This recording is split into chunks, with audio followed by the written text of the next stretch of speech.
D'habitude. Bonjour à toutes et à tous.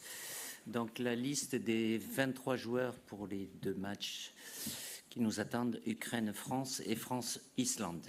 Gardien de but, Lucas Chevalier, Mike Maignan, Brice Samba. Défenseur, Lucas Digne, Malo Gusto, Lucas Hernandez, Théo Hernandez, Ibrahima Konaté, Jules Koundé, William Saliba, Dayo Upamecano. Milieu de terrain, Désiré Doué, Manu Koné, Adrien Rabiot, Aurélien Tchouamini, Kefren Thuram. Attaquant, Magnès Akliouche, Bradley Barcola, Ryan Cherki, Ousmane Dembélé, Kylian Mbappé, Michael Olise, Marcus Thuram.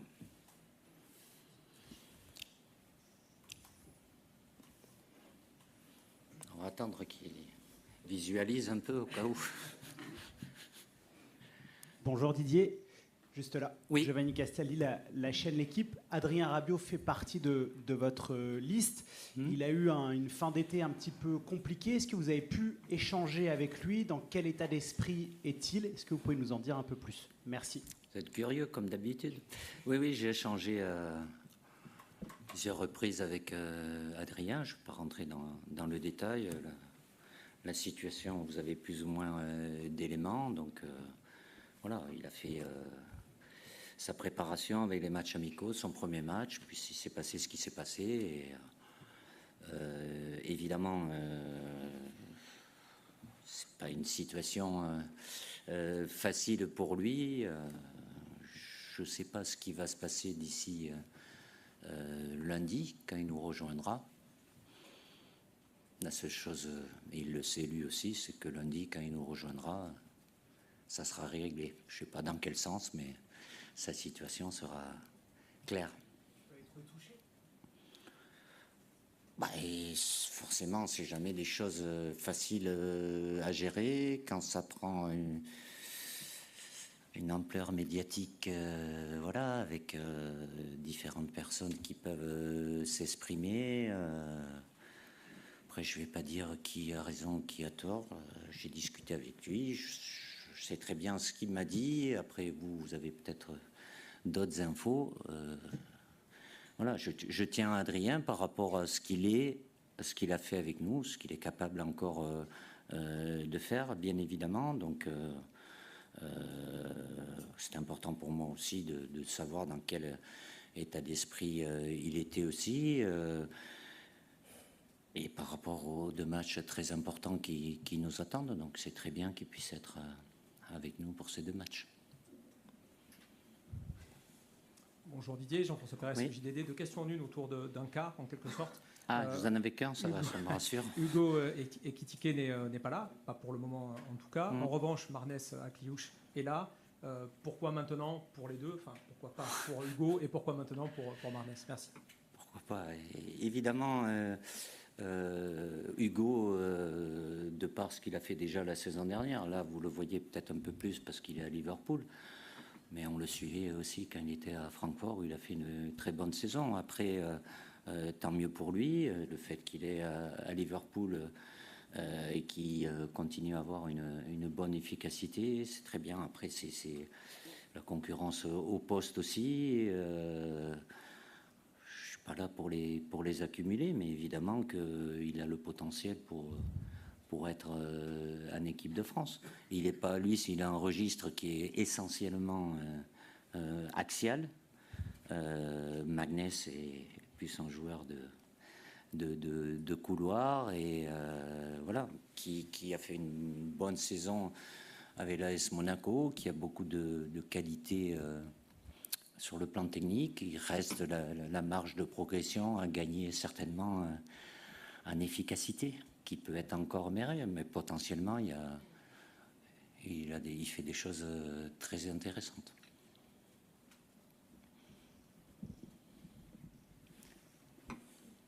Bonjour Didier, Vincent Duluc à l'équipe. C'est ta 14e rentrée de sélectionneur. Tu as annoncé au mois de janvier que ça serait la dernière. Est-ce que ça provoque chez toi un sentiment particulier? Non, c'est clair, c'est net. Ça ne me change rien. Je ne vais rien changer pour ça. J'ai la même envie, la même détermination avec voilà, l'objectif qui est devant nous. Se qualifier, même si malheureusement c'est comme si c'était quelque chose déjà acquis, mais je sais trop bien que les phases de qualification sont jamais simples. Là, on est en plus dans une formule réduite, on n'a que 6 matchs, donc c'est réglé entre septembre, octobre et novembre, avec rajouter à ça conditions athlétiques des joueurs qui est forcément pas optimale du fait qu'il y en a beaucoup qui ont repris tardivement, qui ont eu une préparation plutôt écourtée. Donc, focaliser là-dessus. Je vous le dis sincèrement, même si ça semble pour beaucoup une formalité, j'ai payé suffisamment cher à un moment dans ma première vie de se voir avant d'y être, faisant ce qu'il faut pour voir les États-Unis. Et ça passe là on a 2 équipes d'un très très bon niveau avec l'Ukraine et l'Islande. Donc toujours un éveil. Évidemment que l'équipe de France est reste compétitive avec beaucoup de joueurs de qualité, mais le haut niveau ne permet pas le moindre relâchement. Donc, je suis, comme toujours, avec mon staff,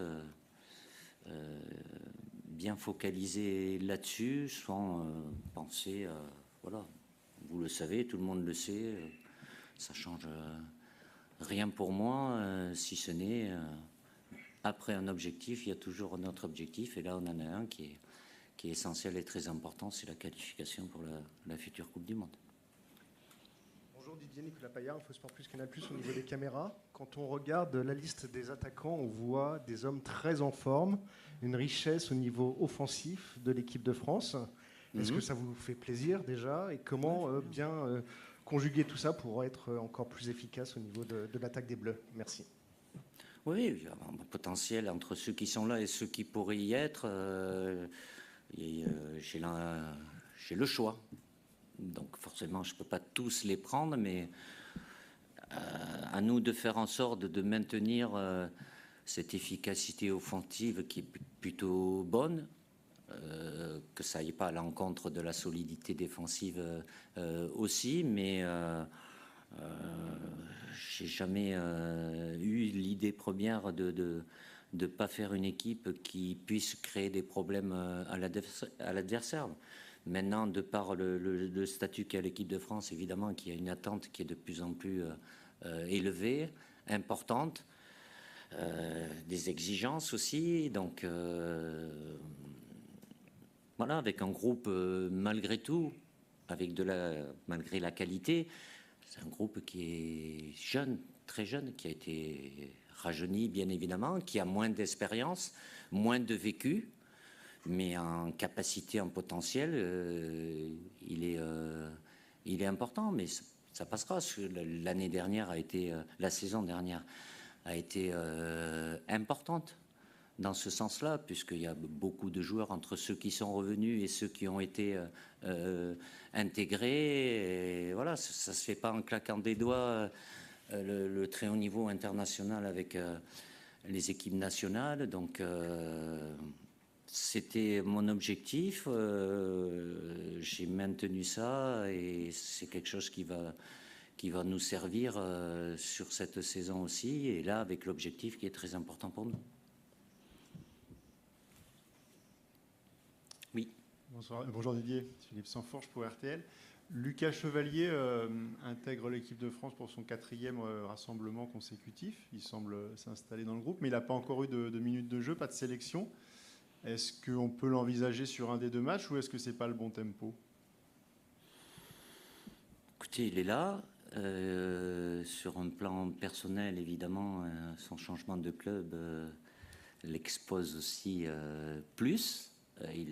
Non pas qu'il n'avait pas de lumière à Lille et d'exposition médiatique, mais c'est pas la même qu'au PSG. Donc il est là. Après, évidemment, il y a une hiérarchie chez les gardiens, même si je vous apprends rien, elle peut être évolutive, mais c'est très bien pour Lucas, ce qui j'enlève rien à Mike avec ce qu'il a été capable de faire avec nous, où il a été très décisif au mois de mars, et il l'a été aussi au deuxième match contre l'Allemagne. Donc je ne vais pas me plaindre là aussi d'avoir des gardiens, ça a été souvent le cas, d'avoir 3 gardiens de haut niveau, sur le fait de pouvoir jouer. Je sais qu'il attend ça sera une étape aussi. Ça se passera là ou plus tard, ça arrivera à un moment ou à un autre, même si je sais que c'est important aussi le poste spécifique de gardien, et j'ai toujours fonctionné comme ça, que la priorité reste le numéro 1 à partir du moment où il maintient son niveau de performance. Les joueurs de champ, il y a un peu plus de changements. Le gardien, c'est un peu plus spécifique, mais logiquement, il sera amené, lui aussi, à connaître sa première sélection. Oui, bonjour Didier, François Piner, MC Sport. Je reviens un petit peu rapidement sur le cas d'Adrien Rabiot, que vous connaissez très bien, qui a eu des moments parfois difficiles avec l'équipe de France, qui est devenu quelqu'un d'important en équipe de France. Vous qui le côtoyez dans les vestiaires, est-ce que c'est un joueur qu'on gère un peu différemment par rapport à d'autres joueurs? Question de sensibilité, peut-être? Non, même si je parle pas forcément de la même façon avec chaque joueur. Quand je suis en entretien ou dans les discussions qu'on a, Adrien, oui, évidemment, parce qu'il y a un petit moment, même s'il y a eu un moment une pause aussi, mais derrière chaque joueur, il y a aussi un être humain avec caractère, personnalité, sensibilité aussi peut-être différente. C'est à moi de m'adapter, mais avec Adrien, j'ai jamais eu de soucis particuliers. Après, s'il y a des choses, que ce soit lui ou un autre, sur lesquelles je considère que c'est pas bien pour lui et pour l'équipe, j'ai été amené ou je serai amené à leur dire. Après, ils écoutent les gens qui sont proches d'eux aussi, mais humainement, Adrien, voilà, il n'y a pas eu... au début, un petit peu, c'était une question, mais bon, ça remonte à un moment de positionnement ou un trait plus bas, plus haut. Depuis bien longtemps, il ne se posait plus ces questions-là. Donc, il a gagné en maturité, en expérience aussi. Donc, mais c'est un élément important pour l'équipe de France. Aujourd'hui, Dominique Sarrac, Oui. le Parisien, la présence d'Akliouche indique-t-elle que la réoxygénation continue, ou cette saison, ça sera plus dur d'intégrer l'équipe de France parce qu'il y a l'objectif de la Coupe du Monde à la fin, avec l'idée de resserrer peut-être le groupe? Non, il n'y a pas resserré, ça reste toujours... voilà, après, ça dépend de la disponibilité des uns et des autres. Donc, l'un ne va pas à l'encontre de l'autre, même si l'objectif est clair et c'est pas des matchs amicaux qu'on a. Donc, et les 2 premiers face aux 2 meilleures équipes de ce groupe de 4, on se doit d'être performant et efficace. L'un n'empêche pas l'autre. Évidemment, déjà, il y avait beaucoup de joueurs potentiellement, et c'est toujours le cas, qui peuvent intégrer cette équipe, entre ceux qui sont là et ceux qui ne sont pas là. Et comme je l'ai dit par rapport à Hugo Ekitike, pourrait ou mériterait d'être là. Mais je suis limité, même si je peux en prendre en plus, mais pour 2 matchs, on peut prendre le nombre qu'on veut, quoi. Après, quand on est en compète... évidemment, un groupe de 26, ça laisse encore 3 places de plus, même si ça fait aussi 3 mécontents de plus, parce que c'est des joueurs, ils ne peuvent pas tous avoir du temps de jeu, mais le fait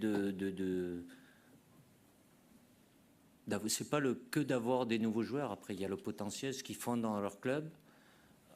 À moi et mon staff de pouvoir identifier que potentiellement il y a tout ce qu'il faut pour être au très haut niveau international. Pour certains, je ne vais pas en citer, mais des fois ça met un petit peu de temps, donc ça demande évidemment de la patience, de la confirmation. Pour d'autres, ça peut être très rapide aussi, mais il y a toujours de mon côté cet esprit d'ouverture. Évidemment, comme on n'a pas beaucoup de temps pendant les rassemblements, des séances, c'est quand même aussi important d'avoir un noyau dur qui a l'habitude, qui a des repères. Après, ponctuellement, je peux être dans une situation où il y a des joueurs blessés, absents, et être amené à...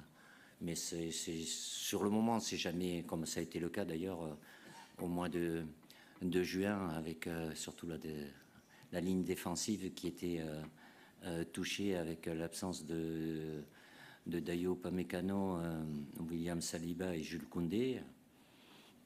Voilà, ça élargit les possibilités à chaque rendez-vous, là, septembre, octobre, novembre, avec des choix qui sont forcément limités par le nombre. Bonjour Didier, Damien Degan, l'équipe. Oui. Tu évoquais tout à l'heure la jeunesse de ton groupe et le peu de vécu. Est-ce qu'un joueur comme N'Golo Kanté a une chance de revenir avant la Coupe du Monde? Et pourquoi ne pas avoir pris Benjamin Pavard?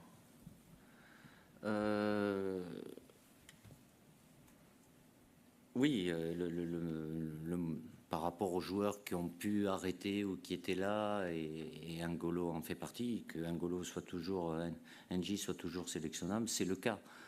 Je l'ai rappelé pour le dernier Euro. Après, dans une phase dans l'année, je pourrais aussi, mais c'est bien de laisser du temps de jeu, et à un moment, j'espère être confronté à cette situation-là, quand il y a une compétition, voilà, de pouvoir évaluer, parce que c'est des joueurs, s'ils sont là pour jouer, quoi. Donc, je continue avec le staff, on continue de suivre NJ, bien évidemment. Il a fait une très bonne saison avec son club l'an dernier, où il a gagné 2 titres. Donc, sur son niveau, il n'y a pas de souci. Mais là, sur ces matchs-là, de par les autres joueurs, ça leur permet de s'aguerrir aussi. Deuxième question, c'était Benjamin. C'est plus sur c'est pas sur ce qu'il est capable de faire lui. Après, je suis confronté, même si c'était déjà le cas, et les derniers rassemblements amènent des éléments aussi, c'est l'utilisation des défenseurs entre axe droit et axe gauche, quoi. Donc, à un moment, pour ceux qui sont sélectionnés, évidemment, il y avait Dayo qui jouait au Bayern à gauche. Depuis, il joue systématiquement à droite. William joue avec nous et le fait plutôt bien ou très bien, même si ça lui demande toujours une petite période d'adaptation, parce qu'il joue lui aussi à droite, donc c'est pas forcément les mêmes appuis, les angles de passe. Et dans les défenseurs centraux droitiers, ils sont tous exclusivement axe droit. Donc je préfère aussi avec Lucas, même s'il n'a pas un temps de jeu énorme, lui il a l'expérience, il a les repères aussi, donc j'ai préféré prendre cette option-là, où il peut être aussi, au cas où, une solution sur le côté s'il y a besoin.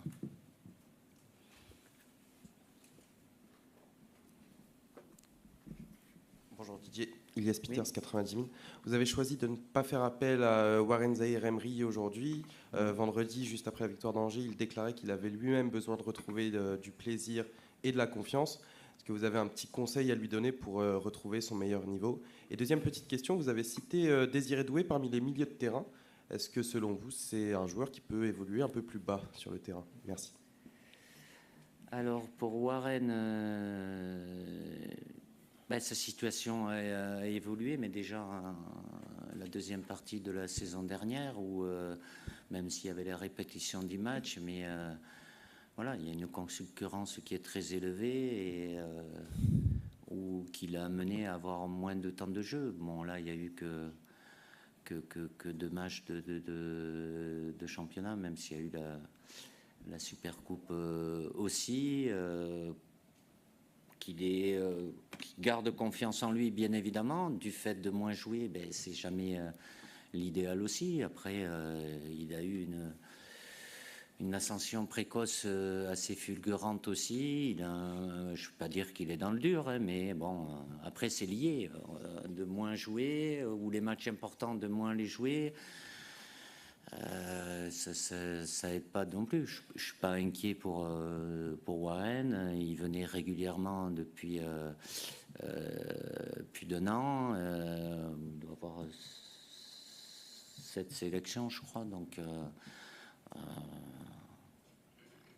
il a tout pour lui, devant lui, mais ponctuellement aujourd'hui, ben, vous suivez le PSG, donc il y a 3 joueurs qui commencent plus les matchs que lui, même si dans la rotation, il se retrouve impliqué aussi, quoi.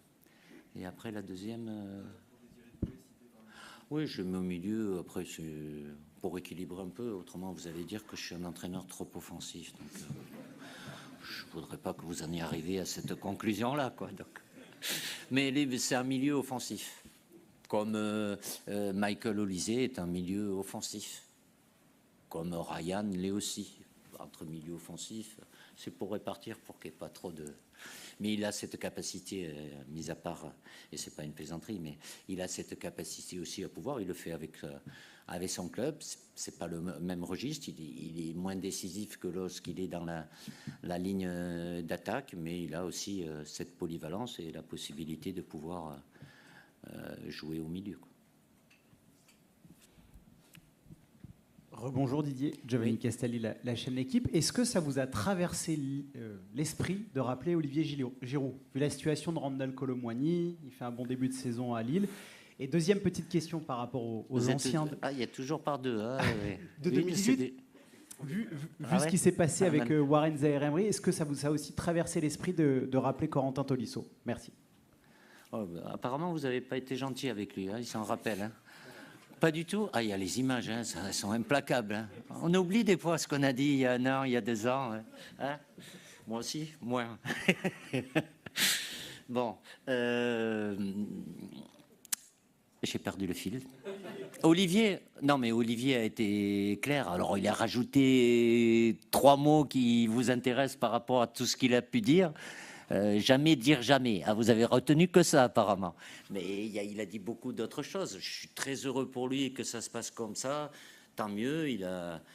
Même avant ce début de championnat, il a une cote d'amour qui n'a pas toujours été au même niveau, même de votre côté d'ailleurs. Vous en faisiez peut-être partie comme d'autres, mais enfin bref, tant mieux. Après, voilà, il a fait ses adieux et il sait qu'il y a une nouvelle génération, comme il a dit. Il a été un joueur très très important, décisif pour nous, qui a mené, qui a contribué à des titres. Tant mieux. Il a eu une saison difficile, très difficile la saison dernière aux US, et là que ça continue. Il doit bien le vivre et c'est toujours agréable de sentir ce soutien populaire et médiatique qu'il n'a pas toujours eu. Coco a fait une bonne saison. Il reste, voilà, il est surtout dégagé de ses pépins physiques qui lui permettaient pas d'enchaîner. Donc il fait partie et on suit bien évidemment, même s'il a une position qui est un peu différente aussi, qui est plus haute, où il est performant avec son club. On est attentif, il n'y est pas là, mais de par ce qui peut se passer, même si c'est un joueur... voilà, qui a un vécu, une expérience, même si les années passent aussi, mais je suis déjà content pour lui qu'il soit performant comme il est, qu'il ait envie de l'équipe de France, oui, ils en ont tous envie. Là, c'est pas le cas. Après, on verra, même si, évidemment, il y a beaucoup de monde, parce que des joueurs qui sont venus, vous allez peut-être m'en ressortir un autre, même s'il n'a pas encore repris. Oui. Ah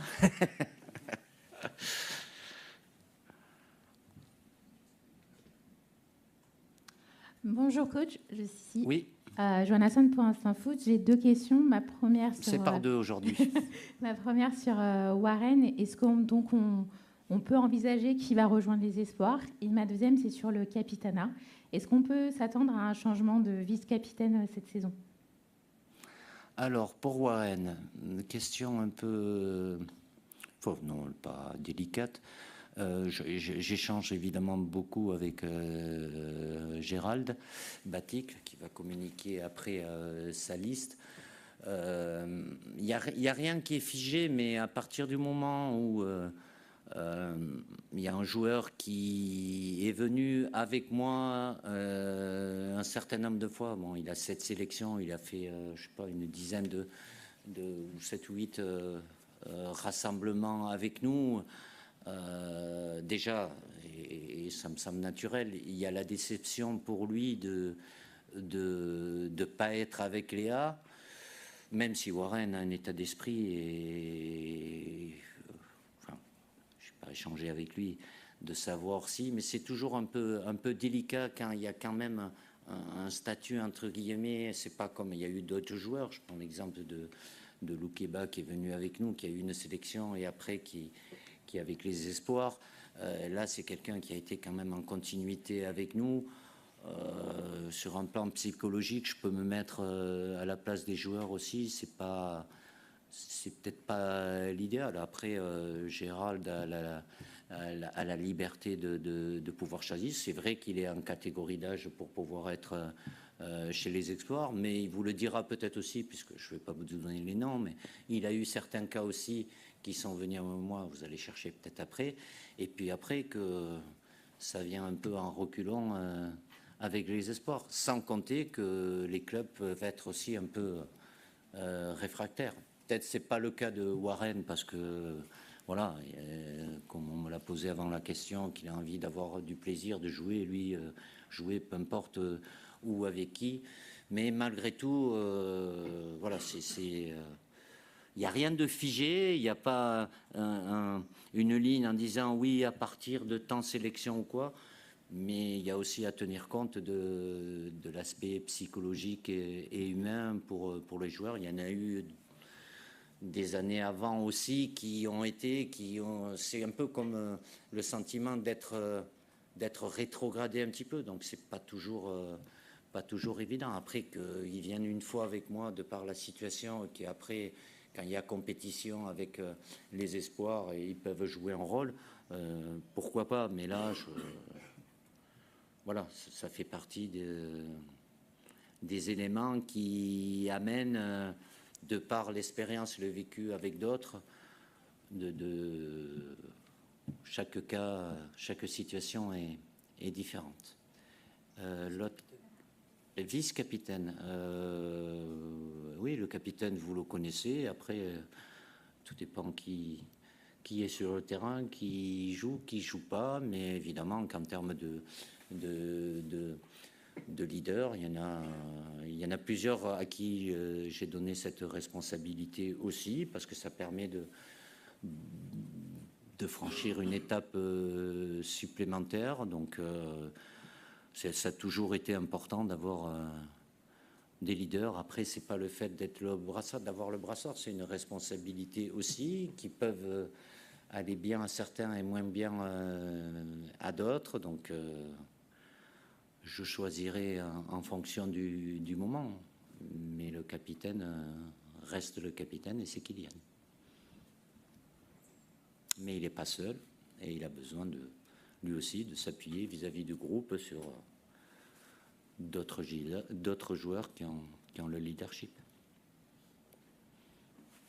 Encore un absent, Didier, c'est Randal Colomwani. Est-ce que ça a été dur de ne pas le prendre? Est-ce que c'est pas tu te dis pas l'équipe de France était une bouffée d'oxygène pour lui quand il a eu des problèmes, et là Ouais, mais là il y a une situation évidemment ça n'a pas été toujours simple pour Randal, même si avec nous il a été très très souvent compétitif et efficace, mais là il est dans une situation où il n'y a pas de temps de jeu, un entraînement à part. J'espère qu'il pourra trouver une solution jusqu'à lundi lui aussi qui lui permette de pouvoir être joueur actif. Mais de par voilà, là, il y a des éléments sur le plan athlétique et temps de jeu avec les exigences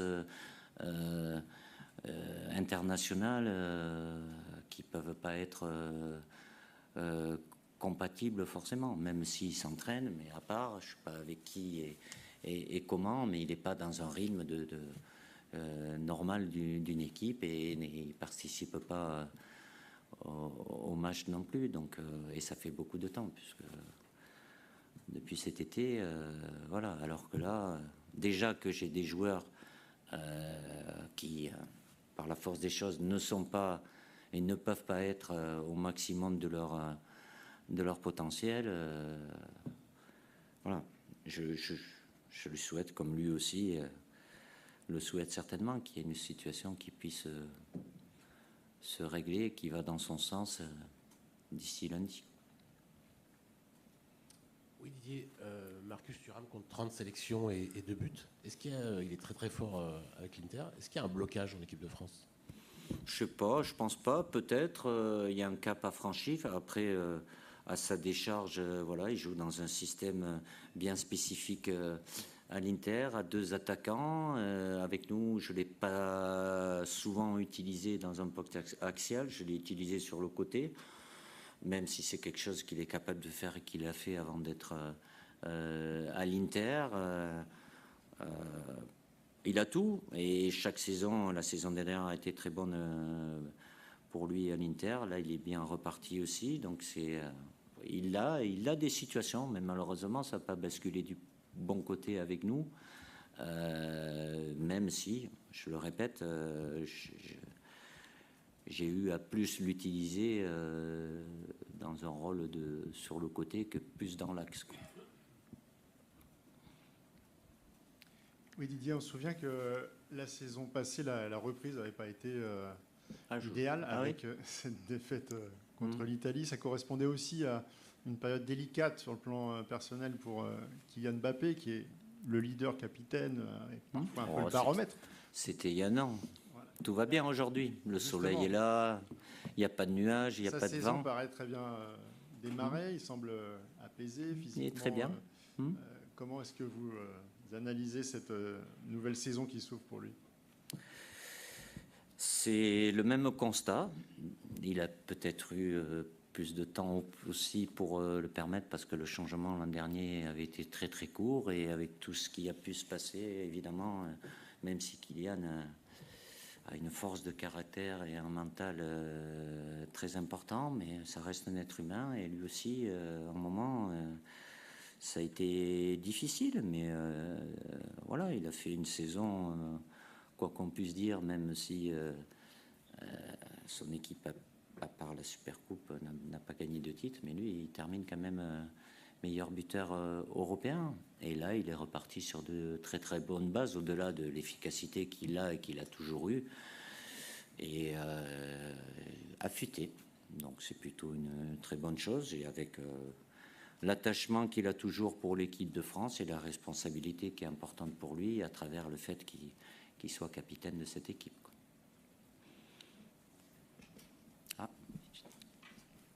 Bonjour Didier, on a beaucoup parlé des absents, mais il y a aussi comme un joueur... d'habitude.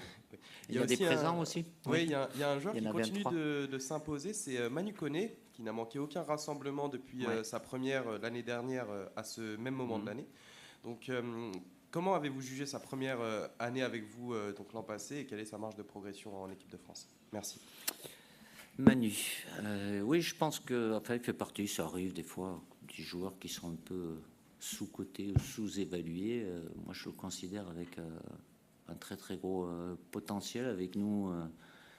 Il a été performant, il est avec son club. Bon, il reste à l'AS Roma, enfin, apparemment.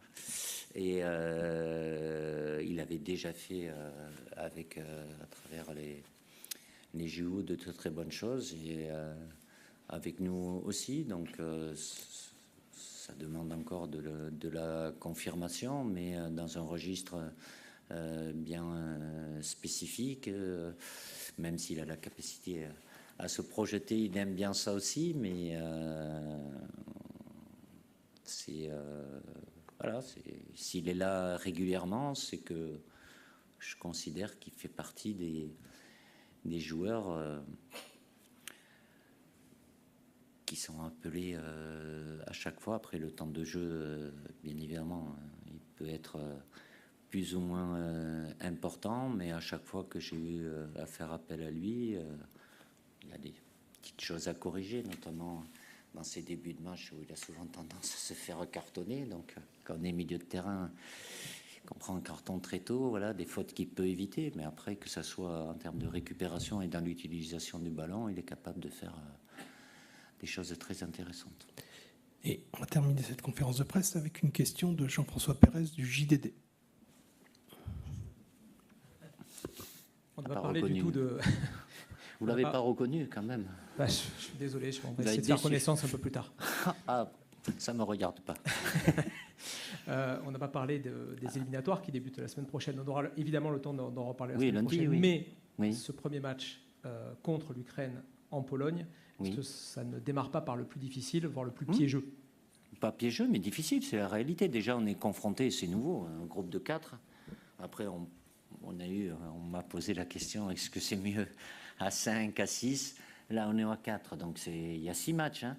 Et on a que ce soit l'Ukraine chez nous ou là-bas, même s'ils ne jouent pas chez eux, malheureusement pour eux.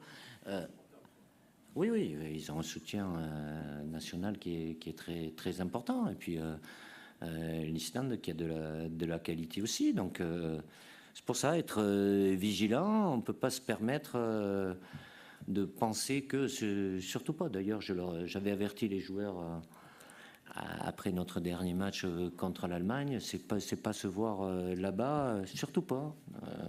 Il va falloir faire ce qu'il faut et on a du répondant en face de nous sur ces 2 matchs. C'est pas avoir de la crainte ou quoi que ce soit, mais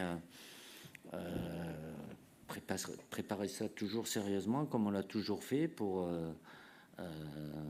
bien se positionner après ce premier rassemblement, puisqu'après il y aura que 4 matchs, quoi. Et ça c'est très vite. On n'a jamais été confronté en septembre-octobre, en 3 mois, à jouer une qualification. Donc l'objectif est là, mais voilà. Comme je l'ai dit avant en préambule, oui, ça semble tellement une normalité on se pose même pas la question. L'équipe de France, elle est déjà qualifiée, non. Et ça nous est arrivé par moments. On est, passez-moi l'expression, on est passé entre la colle et l'affiche. Quand ça passe, ça passe.